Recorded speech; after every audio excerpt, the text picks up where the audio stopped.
kaibigan, ngunit ngayong si Kristo ay muling binuhay, ito'y katibayan na binubuhay ang mga patay.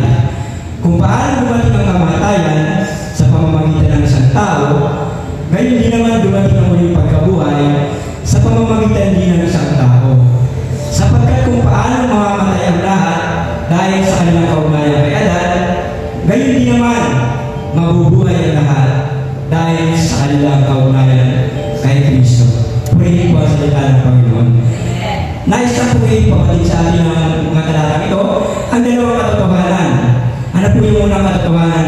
Ang katotohanan po na mayroon tayong maaaring pinakamatibay na pangkuwakan.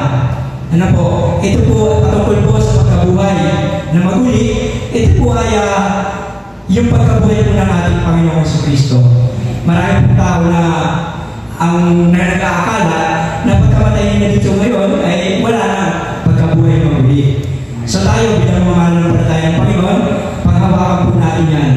Ang pangalawang katotohanan po, lahat po tayo ay patungo sa kapahamakan o yung patungo sa walang pagkawalay sa Panginoon. Dahil po sa pagkaunayan natin sa isang tao na yung ating minulong si Adan. Subalit dahil po sa masaganang biyaya ng Panginoon at pag-ibig ng ating Diyos, ay gumawa ng kaparaanan sa pamamagitan ng ating Panginoong si Kristo na kung paano tayo patungo lahat sa kamatayan ay tinubos tayo ng ating Panginoon sa krus ng Kalbaryo upang tayo lahat ay makatanggap ng kaligtasan.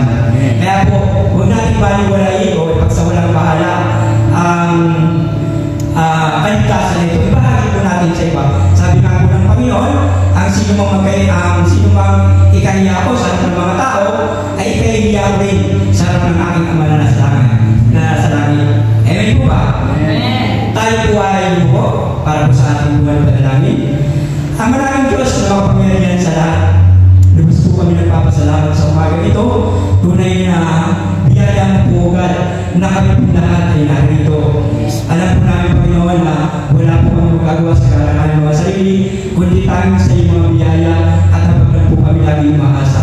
Panginoon, suriin mo po ang bawat isa sa amin at kung may masumpungan po na karamihan sa aming mga puso, sa aming mga isip, Panginoon, pakalisin mo po kami ng walang nalugo. Dalangin po namin, Panginoon, sa oras na ito, na ikaw po ang siyang patuloy na sumagit na sa aming Panginoon. Ikaw po ang patuloy na mataas sa aming mga buhay. Wala po kami, Panginoon, ibang hinahanap, kundi ikaw po yung maparangalan sa gawain nito, Panginoon. Sa iyo na po namin pinagkakatiwala ang anumang mga bagay sa aming buhay, Panginoon. Ano man, Panginoon, ang umahanda sa oras na ito, sa gawain ito, Panginoon, winawas po namin ito sa pangalan ni Jesus. Dalangin po namin sa oras na ito, Panginoon, na ikaw po ang patuloy na siyang magbigay ng buwan sa kaunawaan sa pamamagitan ng iyong banal na Espiritu upang gusto namin maunawaan ang mga bagay ng spiritual. Dinadalangin po namin, Panginoon, hindi lamang yung mga kapatid namin, Panginoon, magiging mga hindi pa nakakilala, Panginoon, na kami po agad bilang mga likod mo, gamitin mo, Panginoon, bilang instrumento, Panginoon, upang maabot ang mga tao, Panginoon, na hindi pa nakakilala sa iyo. Gamitin mo po kami kamay ng Panginoon, maging tunay yung mga paa ng sarili, Panginoon. Ikaw po lagi ang itataas namin sa aming mga buhay. Dalangin po namin, Panginoon, ang magbabahagi po ng salita mo ngayon sa oras na ito, Panginoon. Puspusin mo po siya ng banal na Espiritu na sa kayo, Panginoon, tanging mga salita mo, Panginoon, mamutawi sa kanyang mga labi at dalangin po namin pagpalanin po ang kanyang buhay. Dinadalangin po namin, Panginoon, ang kapayapaan, kagalakan at katagumpayan, Panginoon, sa gawain ito, Panginoon. Wala po kami lubos na tinataas sa oras na ito, kundi ikaw lamang po, Panginoon. Sa iyo na po namin yung pinagkakatiwala, lalo na po, Panginoon, yung mga mahal namin sa buhay na kung saan ay tumatanggi pa sa aming mga pagyaya.